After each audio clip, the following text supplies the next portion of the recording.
दोस्तों नमस्कार, मैं हूं विनीता यादव और इस बार लोकसभा चुनाव में सबसे बड़ी बात यह है कि इस बार बीजेपी का गणित फंस रहा है।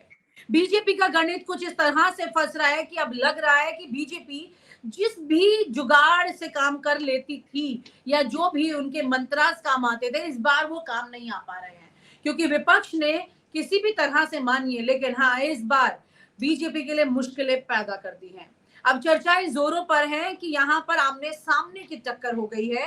ऊंट किस करवट बैठेगा किसी को पता नहीं है। आइए बात करते हैं हमारे साथ दो वरिष्ठ पत्रकारों से। खास तौर से ये समझने की कोशिश करेंगे कि किस तरह अब आज की तारीख में अगर हम बात करें, जब आखिरी चरण का चुनाव सामने है और फिर उसके बाद 4 तारीख दूर नहीं है जो कि ये बता देगी कि फैसला क्या होने वाला है। इस सिचुएशन में क्या दिख रहा है, क्या गणित है, किसके नंबर कितने आने वाले हैं। हमारे साथ केपी मलिक जी जुड़ गए हैं और साथ में हमारे साथ दिनेश बोरा जी हैं जो कि IRS ऑफिसर रह चुके हैं। इस वक्त न्यूज टाइम अपना न्यूज यूट्यूब चैनल के साथ काम कर रहे हैं साथ में।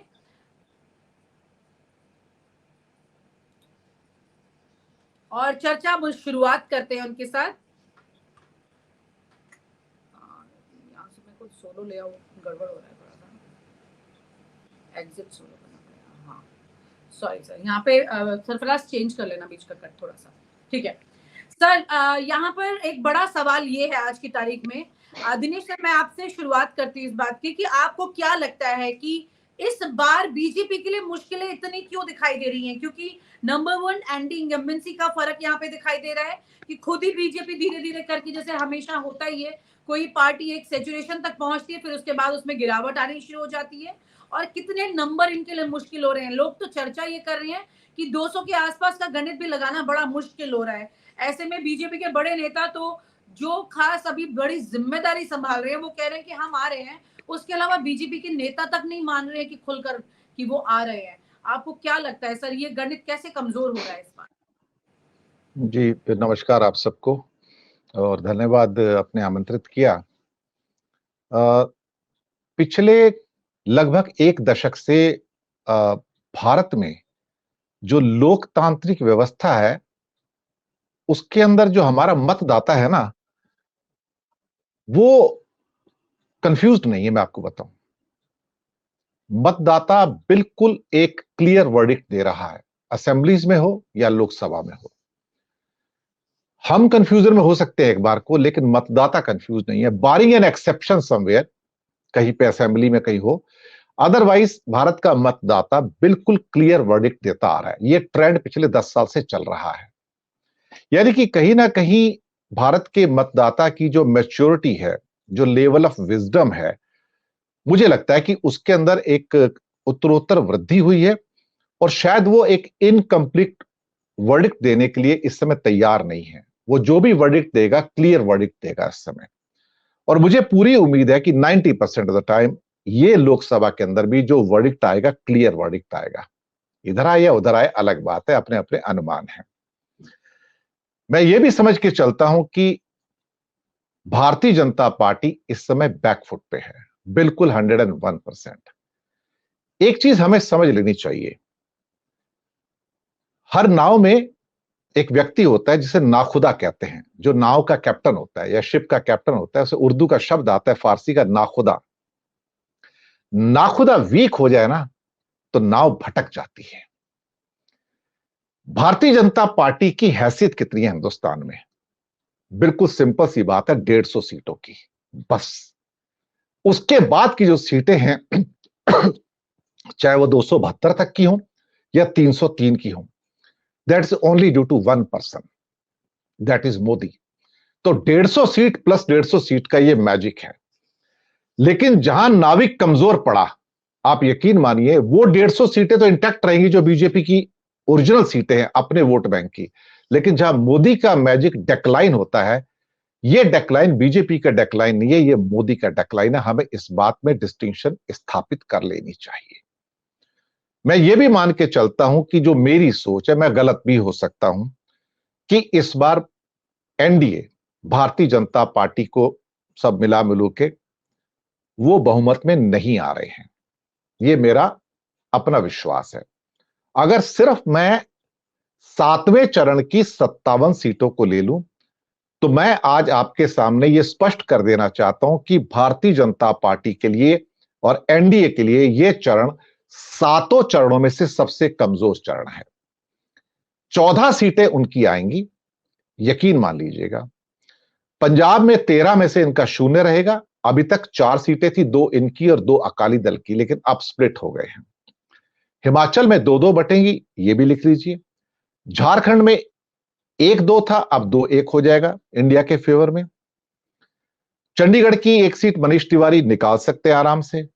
बंगाल की 9 सीटें ये दरअसल कलकत्ता की सीटें हैं, सिवाय एक बशीरहाट जहां संदेश खाली आता है और एक मथुरापुर जो 60 किलोमीटर 70 किलोमीटर दूर है। 7 सीटें कलकत्ता की सीटें हैं। ये सीटें जो 9 सीटें हैं ये 2019 में टीएमसी की थी। जब ये 2021 में बाद में विधानसभा चुनाव होते हैं तब 63 सीटें थी विधानसभा की। इन 63 सीटों में से 62 सीटें टीएमसी की थी और 1 सीट आईएसएफ की थी, एक भी बीजेपी की नहीं थी। सेम परफॉर्मेंस टीएमसी की यहां 9 सीटों में रहेगी, उसमें कोई भी मुझे हानि होती हुई नजर नहीं आ रही है। हालांकि कैलकाटा नॉर्थ के अंदर काफी जोर लगाया जा रहा है। उड़ीसा में पिछली बार 6 में से 2 सीटें थी, इस बार भी 2 ही आएंगी, इससे ऊपर नहीं आ रही है। वो भी कट हो सकती है क्योंकि इस बार कांग्रेस डेंट मारने जा रही है। बिहार में 8 की 8 थी, इस बार 4 से ऊपर नहीं आती है, ये मेरा अनुमान है। मेरा अनुमान है कि यूपी की भी 11 में 13 में से 5 लगा लूं तो इनको 14 सीटें प्लस माइनस 1 और 2 हियर एंड देयर आ सकती हैं। मैं समझ के चलता हूं कि भारतीय जनता पार्टी और एनडीए 200 के आसपास सिमटते हुए नजर आ रहे हैं। क्लियर वर्डिक्ट होगा लोकसभा के अंदर, कंफ्यूजन नहीं होगा, ये मेरा 90% का अनुमान है। सर लेकिन आपकी कैलकुलेशन के हिसाब से तो 200 भी नहीं बन पाएगी। 200 एनडीए को मिलाकर मैं कह रहा हूं, लेकिन इसके साथ मैं आपको एक सूचना और भी देना चाहूंगा जो मेरी पर्सनली कुछ खास लोगों से बात हुई।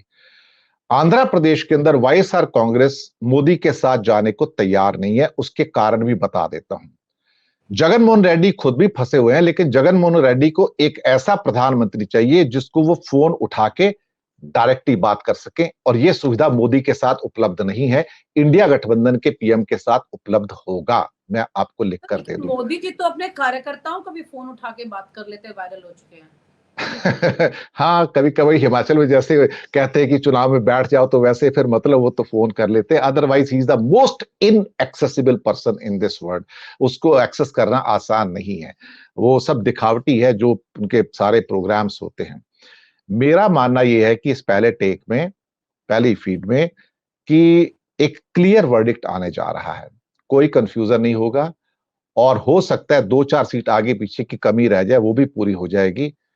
मैं मान के चलता हूं कि इंडिया गठबंधन is well on its way to may be to form the government. This is my take. जी सर, अब मैं इसी के साथ में मलिक सर को भी पूछूंगी उनका क्या टेक है, फिर उसके बाद हम एक बार इस पर एक संक्षिप्त एनालिसिस भी करेंगे। जी सर। देखिए विनीता, अगर हम देखें जैसे पहला चरण शुरू हुआ था, और क्योंकि मेरा विशेष ध्यान उत्तर प्रदेश पर रहता है, पश्चिमी उत्तर प्रदेश में जैसे हमने देखा कि यहाँ से राजपूत समाज का और ठाकुरों का एकाएक विरोध शुरू हो गया, जो भारतीय जनता पार्टी का कोर वोटर था। उससे लगने लगा कि भारतीय जनता पार्टी को कहीं ना कहीं अंदर खाने ये एहसास था कि हम बहुत वीक हैं। उसी के चलते उन्होंने जयंत चौधरी, जो वेस्टर्न यूपी का एक राजनीतिक दल है, उसको एनी हाउ अपने साथ लिया, लेकिन उससे भी कोई बहुत ज्यादा फायदा होता हुआ उनको नहीं दिखा। और पहले फेज में और दूसरे फेज में तय हो गया कि भारतीय जनता पार्टी को बड़ा नुकसान इस एरिया में होने जा रहा है। भारतीय जनता पार्टी ने उस दौरान भी ये जो ठाकुरों का विरोध यहाँ से उठा था उसको बहुत हल्के में लिया, और उसको दबाने की, समझाने की, ठीक करने की कोई खास कोशिश नहीं की, और वो यहाँ से बढ़ते बढ़ते गुजरात और राजस्थान तक पहुंच गया। इसके बाद जैसे ही हमने देखा कि चीजें बढ़ती हुई गई और तीसरा चरण और उसके बाद चौथा चरण आते हुए, जैसे आपको याद होगा कि मेरठ के प्रत्याशी अरुण गोविल और फैजाबाद अयोध्या के जो सांसद हैं लल्लू सिंह, उन्होंने बयान दिया कि 400 पार हमें इसलिए चाहिए कि हमें संविधान में बदलाव करना है। तो उस इनके भाषण ने बहुत तेज काम किया, और कहीं ना कहीं जो मायावती का कोर वोटर भी था उसके भी कान खड़े हो गए, और उसमें आग में घी का काम तब हुआ कि जब जो उनके उत्तराधिकारी मायावती ने अपने भतीजे आकाश आनंद को बनाया था और एक हफ्ते के अंदर ही वो बहुत एग्रेसिव होकर उन्होंने भाषण दिए, एक माहौल उन्होंने दलितों में बनाया और भारतीय जनता पार्टी में इससे घबराहट पैदा हुई और भारतीय जनता पार्टी ने तुरंत उन पर एफआईआर की और मायावती के ऊपर प्रेशर बनाया और उनको वापस लिया। तो दलितों के समझ में आ गया कि वास्तव में कुछ न कुछ गड़बड़ होने जा रहा है और वो एक संशय पैदा दलितों में हो गया और उसको लेके फिर ये हुआ कि अगर संविधान को बचाना है तो हमें विपक्ष के साथ जाना ही होगा। मेरा मानना यह है कि किन्हीं भी हालात में, चाहे मोदी लहर हो, 14 की बात करें, 19 की बात करें, मायावती के पास 12 से 14% वोट हमेशा रहा है और इस बार वो वोट भी मुझे बहुत नीचे गिरता हुआ दिखाई दे रहा है। इस बार मायावती को 2 से 4% वोट अगर आ जाए तो ये बड़ी बात है। यहाँ मायावती को सबसे बड़ा नुकसान मैं उत्तर प्रदेश में देख रहा हूं और उसका सीधा सीधा फायदा गठबंधन यानी अखिलेश यादव और कांग्रेस को है। कांग्रेस कम सीटों पर लड़ रही है, 17 सीटों पर लड़ रही, तो उसको कम फायदा है, अखिलेश को ज्यादा फायदा है क्योंकि पहले ही अखिलेश यादव और मायावती में जो सोशल इंजीनियरिंग हुई है, अखिलेश यादव ने बहुत जबरदस्त तरीके से इस बार टिकट दिए हैं। उन्होंने यादवों को और मुस्लिमों को बहुत कम टिकट इस बार दिए हैं। उन्होंने जातीय समीकरण को साधते हुए जो इस बार टिकट दिए, उससे बड़ा फायदा अखिलेश यादव को हो रहा है क्योंकि एक तो प्रत्याशी अपनी जाति का वोट ले रहा है, इसके अलावा उसको बंधा हुआ वोट मुस्लिम का वोट मिल रहा है और इसके अलावा उसको दलित का वोट भी मिल गया। तो बहुत जबरदस्त स्थिति कई सारी सीटों पर अखिलेश यादव की बनती हुई दिखी है, जिससे भारतीय जनता पार्टी को बहुत नुकसान हो रहा है। अगर आप अंतिम चरण की बात करें तो आज 2 क्षेत्र हैं लड़ाई के जहां महायुद्ध चल रहा है इस क्षेत्र में। एक वो योगी बाबा का क्षेत्र है गोरखपुर वाला और दूसरा मोदी जी का क्षेत्र है बनारस वाला। इन दोनों क्षेत्रों में मुझे सबसे ज्यादा नुकसान बनारस में होता हुआ दिख रहा है, प्रधानमंत्री के क्षेत्र में, क्योंकि ऑलरेडी वहां 2 सीटें पहले मायावती के पास थी। वो एक घोसी की सीट थी और दूसरी गाजीपुर की सीट थी जो अफजाल अंसारी ने बसपा से जीती थी। इस बार वो अफजाल अंसारी समाजवादी पार्टी से लड़ रहे हैं। अगर थोड़ा बहुत फायदा भारतीय जनता पार्टी को होगा तो वो बाबा के क्षेत्र में ही होगा।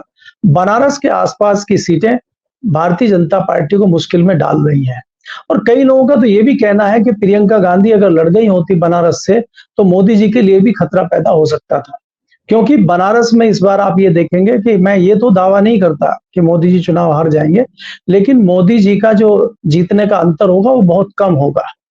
और अगर वहां से प्रियंका गांधी जैसी नेत्री लड़ जाती, पहली बार उनका क्रेज होता, तमाम चीजें होती, जो भाजपा का विरोध है उसका फायदा भी मिलता और वो सीट एक निकल भी सकती थी।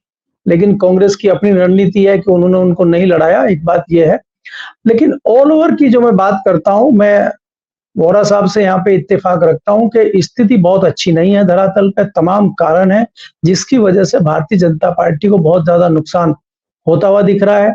उसमें आप ये भी देखेंगे कि आरएसएस इस बार बिल्कुल नदारद है। भारतीय जनता पार्टी के किसी कार्यक्रम में, किसी बूथ में उनका कोई कार्यकर्ता आपको नजर नहीं आ रहा है। आपको याद होगा छठे चरण से पहले एक मीटिंग लखनऊ में हुई थी, उसमें आरएसएस के लोग और आदित्य योगीनाथ जो मुख्यमंत्री हैं और तमाम दूसरे लोगों को बुलाया गया था, लेकिन उसका कोई खास असर छठे चरण में दिखाई नहीं दिया। इसके अलावा जो दूसरे सहयोगी संगठन है, चाहे वो बजरंग दल हो, चाहे वो विश्व हिंदू परिषद हो, वो भी बूथ से नदारद दिखाई दे रहे हैं। तो उसका भी भारतीय जनता पार्टी को बहुत ज्यादा नुकसान होता हुआ हमें धरातल पे दिखाई दे रहा है। तो मेरा मानना यह है कि भारतीय जनता पार्टी के जो लोग माहौल बनाए हुए हैं कि 400 पार 300 पार, ये खाली शगुफा है। इसके अलावा जो धरातल की अगर हम बात करें तो भारतीय जनता पार्टी किसी भी कीमत पे 200 के आसपास से ऊपर मुझे जाती हुई नहीं दिख रही है। हालांकि एक एक सीट का आकलन करना मेरे लिए मुश्किल है कि मैं कर्नाटक की सीटों पर बताऊं, लेकिन हम ये जो घटनाएं सामने दिखाई दे रही हैं, अब आप बताइए, एक नेचुरल घटना है, उसमें मोदी जी ने तो कुछ किया नहीं। जो कर्नाटक में घटना हुई है उज्जवल रेवन्ना की, तो वो भारतीय जनता पार्टी को नुकसान कर रही है। जिस तरह के आजकल मोदी जी के इतने उम्दा भाषण आ रहे हैं, तो उनसे जनता कितनी प्रभावित होकर भारतीय जनता पार्टी को वोट दे रही होगी, वो आप भी अंदाजा लगा सकते हैं। एक औसत बुद्धि का व्यक्ति भी प्रधानमंत्री के भाषणों पर उंगली उठा सकता है। क्या प्रधानमंत्री के स्तर की ये भाषाएं हैं कि वो मुजरा जैसा शब्द का प्रयोग प्रधानमंत्री जी करें? कभी वो महिलाओं के सम्मान की बात करते हैं और फिर महिलाओं के सम्मान का, मुझे लगता है कि मंगल सूत्र जो होता है वो महिला का सबसे बड़ा सम्मान होता है, उस पर वो बात करें। कभी मछली खाने की बात करें। और आज तो कल तो उन्होंने वहां पे कहा पश्चिम बंगाल में कि ममता बनर्जी की जो है अपने गुंडे लगा सकती जजों के पीछे। तो इस तरह की भाषा प्रधानमंत्री जी प्रयोग कर रहे हैं, तो कहीं ना कहीं लगता है कि प्रधानमंत्री जी को भी एहसास हो गया है कि कहीं ना कहीं गड़बड़ है, इसलिए वो उल जलूल बोल रहे हैं। मुझे ऐसा लगता है विनीता जी। जी सर, मतलब कुल मिलाकर के ये कि उत्तर प्रदेश में स्थिति बहुत ज्यादा खराब है, क्योंकि आप दोनों ने ये कहा कि उत्तर प्रदेश में औंधे मुंह गिरने वाली है बीजेपी। एक बड़ा सवाल यहाँ पर यह है, मंगलसूत्र से मुजरे तक पहुंच गए मोदी जी, और उसके अलावा अवतार से लेकर के गांधी जी तक तमाम तरह की बातें आ गई। दिनेश सर, यहाँ पर इस बार क्या हो गया है, इसको किस तरह से देखा जाए? अगर एक पार्टी से परे हटकर भी बात की जाए, तो एक व्यक्ति जो कि अब 75 साल का होने वाला है 2 साल में, और मुख्यमंत्री से लेकर प्रधानमंत्री तक का सफर पूरा कर चुका है, और अकेले अपने दम पे, जैसे आपने कहा, सिर्फ मोदी के नाम पर वोट मिलता रहा है अभी तक। तो क्या आपको ये लगता है कि कुछ ज्यादा प्रेशर में आ गए हैं मोदी जी, और प्रेशर की वजह से इस तरह की बात कर रहे हैं? क्योंकि इस तरह की बातें अगर उनके पुराने इंटरव्यूज देखे जाए, तो थोड़ा सोच समझ कर बोलते थे, और इस तरह की बात कम से कम, अब इसे स्लिप ऑफ टंग तो नहीं कहा जा सकता, कितनी बार फिसलेगी जुबान? देखिए, जिसे हारने की आदत ना होना और सामने हार देखनी पड़े, तो हाथ भी कांपते हैं, पैर भी कांपते हैं और लब भी कांपते हैं। मैं व्यवस्था का हिस्सा रहा हूं, उस डिपार्टमेंट का हिस्सा रहा हूं जिसके नाम से आजकल लोग कांपते हैं। जिनके समझ आते, लोग कहते हैं कहां से समन आ गया। जब वहां पर उसके कॉरिडोर में बड़े बड़े लोग आते हैं ना, जो सामने की सीट पर आके बैठते हैं, जो अपने आप को इस समाज का बहुत बड़ा अंग मानते हैं या उद्योग का बड़ा अंग मानते हैं, उनके हाथ पैरों को मैंने कांपते हुए देखा है अपने सामने। तो ये कोई नई बात नहीं है। जी ये सर, हार आपके ऐसी, डिपार्टमेंट का तो बहुत बड़ा रोल अभी चल भी रहा था, और आगे लगता है कि सिचुएशंस बदलने वाली जी हैं इस मामले। जी, तो सत्ताधीशों के साथ वही लागू होता है। सत्ताधीशों के लिए वो डिपार्टमेंट भारत की जनता है। जब वो जनता वर्डिक्ट देती है ना, तो आपके हाथ पैर कांपते हैं। मैं आपको 2-3 एग्जाम्पल देता हूं, फॉर एग्जाम्पल कि ये क्यों हुआ। प्रफुल्ल पटेल परसों क्या कहते हैं गरवारे क्लब में मुंबई में, खुलेआम रिकॉर्ड भी आ गया और मान भी गए कि हमें तो ना अपनों ने वोट दिया ना परायों ने वोट दिया। आप सोचिए, यानी कि अजीत पवार की एनसीपी, हमें तो अपनों ने वोट नहीं दिया, जो परंपरागत वोट थे वो भी हमें नहीं मिले, और जो दूसरे मिलने थे वो भी हमें नहीं मिले। ये एडमिशन था कि Ajit Pawar is drawing a blank. और मैंने पूना और बारामती खुद कवर किया, मैं आपको बताऊं, मुंबई की सीटें भी कवर की मैंने, आपको बताऊं ग्राउंड पे मैंने कवर की। उसके बाद सेफ सीट जब कोई ढूंढना शुरू करता है रेजिम कि मुझे सेफ सीट चाहिए जीतने के लिए, इसका मतलब वो बैकफुट पे है। जैसे कि अन्नामलाई को कोयम्बटूर भेजा जाता है, which is number 1 seat for BJP, अगर वो जीतते हैं तो। हालांकि वो भी वहां से हार सकते हैं और हारने के चांसेस हैं, उनको वहां शिफ्ट किया गया। तमिल साइस सौंदरराजन, जो पहले तेलंगाना की राज्यपाल थी, थुथुक्कोडी से तमिलनाडु के अंदर हार चुकी थी, उनको सेफ सीट दी गई चेन्नई की एक। वो वहां से भी हारने जा रही हैं, इसमें कोई शक वाली बात नहीं। किशन रेड्डी, जो आदिलाबाद तेलंगाना से जीते थे, जो स्ट्रांग सीट थी, लेकिन इस बार आदिलाबाद, निजामाबाद, करीमनगर तीनों हाथ से जा रही थी, तो उनको सेफेस्ट सीट जो थी तेलंगाना में सिकंदराबाद, वहां पर शिफ्ट किया गया कि ये मंत्री हैं, ये हार ना जाए। इसके अलावा जगदीश शेट्टार, जो वापस से कांग्रेस छोड़ के फिर बीजेपी में आ गए, मतलब पहले गए और अब आए, उनको बेलगाम की सीट दी गई, वो वहां से हार रहे हैं, मैं आपको बता दूं। इसके बाद सबसे सेफ सीट कर्नाटक की बोम्बई हावेरी की सीट, यानी कि जिसे आप बॉम्बे महाराष्ट्र कहते हैं, वो वहां से हार सकते हैं। इस टाइम बड़ी उनकी हार हो सकती है, लिंगायत होने के बावजूद भी। जब आपके सामने ये परिस्थिति आ जाए कि आपके बड़े बड़े पेड़ उखड़ने जा रहे हैं, मैंने साउथ को बड़ा एक्सटेंसिवली कवर किया, मैंने आप बताऊं, मेरे कम से कम 50 से ऊपर एपिसोड होंगे साउथ के ऊपर, चारों स्टेट के ऊपर, और district wise, every constituency wise मैंने कवर किया, डीपली कवर किया हुआ है। मुझे शायद किसी ने कॉम्प्लीमेंट भी किया कल परसों कि you are the only person who has basically covered the south actually so extensively. तो मैं आपको बता सकता हूं कि स्थितियां खराब है। 31 सीटें थी बीजेपी के पास, 31, 26 सीटें कर्नाटक से, 4 सीटें तेलंगाना की, और बाद में जीती हुई पुडुचेरी की सीट भी उनके पास थी। अब 31 सीटों में उनके पास 10 सीटें रह जाएंगी। 20 से 21 सीटें वो हार रहे हैं। जी हाँ, हार रहे हैं वो। इवन कर्नाटक में कांग्रेस एक बड़ा स्वीप करने जा रही है। तेलंगाना में स्थिति डाउन होगी या सेम बनी रहेगी? पुडुचेरी भी हाथ से जा रही है और जो तमिलनाडु है पूरा का पूरा स्वीप होने जा रहा है। हाँ, 39 या 38 ऑफ 39 और केरला 20 आउट ऑफ 20 और 19 आउट ऑफ 20। 1 तारीख के बाद मोदी जी तमिलनाडु ही जा रहे हैं अपनी साधना के लिए। यही एकमात्र स्टेट जहां पे मैं थोड़ा सा इंप्रूवमेंट देखता हूं बीजेपी के लिए, only state in India, only state जहां पे शायद एक आधी सीट जीत जाए एक्स्ट्रा, वो उड़ीसा होगा। इंडिया में एक भी स्टेट ऐसा नहीं है जहां पर उनके लॉसेस ना हो। महाराष्ट्र में 48 में से 42 सीटें इनके पास थी, एक इंडिपेंडेंट नवनीत राणा को मिलाकर। अब उनके पास 22 सीटों के लाले पड़े हुए हैं कि 22 सीटें जीत सकते हैं क्या? द बिगेस्ट लूजर है। मैं आज भी कन्विंस हूं कि जो ग्राउंड मैंने कवर किया, जो मैंने देखा, जो मेरे सारे मित्र हैं साउथ में या ईस्ट में जहां भी हैं, जो मेरे पास फीडबैक है, मैं आज भी समझ के चलता हूं कि शायद कांग्रेस पहली बार 100 क्रॉस करने जा रही है इस बार, 100, और बीजेपी और एनडीए 200 पे अटकेंगे, सरकार इनकी बनेगी। और एक और इंडिकेशन, कश्मीर की 3 सीटों से बीजेपी भाग गई। क्योंकि क्यों हुआ? मैंने कई बार कहा कि I am half Kashmiri, my mother side is from Kashmir घाटी। वहां पर 3 सीटें क्यों नहीं लड़ी? बारामूला, श्रीनगर, अनंतनाग, रजौरी क्यों नहीं लड़ी?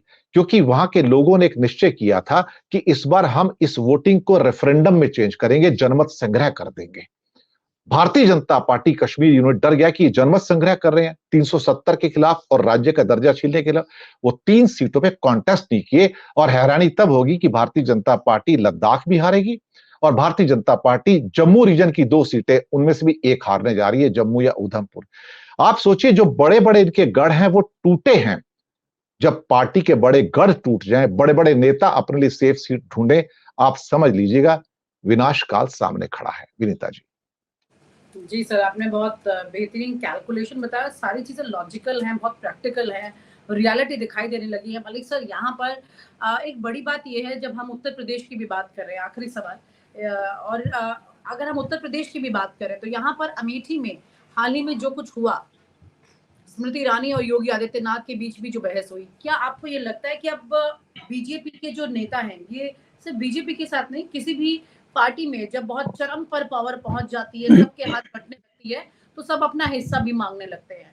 ऐसे में अमेठी में जो स्थितियां इस वक्त पैदा हो रही हैं स्मृति ईरानी के लिए, उसमें जो चर्चा अच्छी खासी हुई कि आपस में झगड़ा हो गया है, क्या आपको लगता है कि तमाम तरह के झगड़े जो है वो उत्तर प्रदेश में बीजेपी के लिए भारी पड़ने वाले हैं? बिल्कुल पड़ने वाले। मैंने पहले ही कहा कि जिस प्रकार से योगी, मोदी और अमित शाह के बीच में एक 36 का आंकड़ा बना हुआ है और पिछले काफी दिनों से ये चीजें चल रही हैं, कोई इसमें कोई नई बात नहीं है।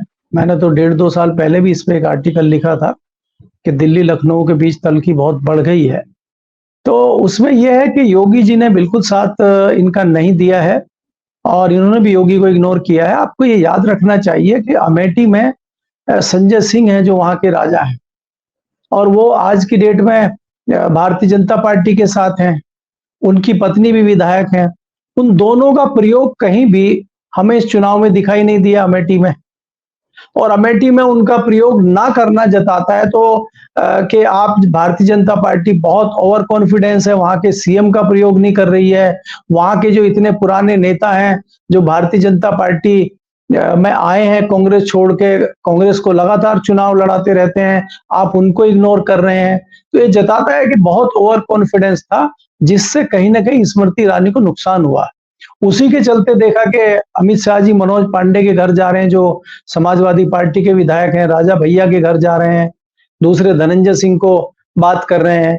तो उनको साधने के लिए था कि ठाकुर समाज कहीं ना कहीं नाराज है, क्योंकि ठाकुर समाज बहुतायत में वहां पे एक असर डालता है अमेठी पे। तो उस नुकसान को देखते हुए भारतीय जनता पार्टी ने एक भरपाई करने की कोशिश की, लेकिन मुझे लगता नहीं है कि भारतीय जनता पार्टी वहां पे सफल होती दिख रही है, क्योंकि अमेठी की सीट ऐसी है कि जिसपे बहुत ओवर कॉन्फिडेंस स्मृति ईरानी थी और वो सीट मुझे लग रहा है कि स्मृति ईरानी इस बार लूज कर रही है। नमस्कार। और आप हमसे जुड़े रहने के लिए सब्सक्राइब करें YouTube पर, फॉलो करें Twitter पर और लाइक करें Facebook पर। और ज्यादा जानकारी के लिए आपको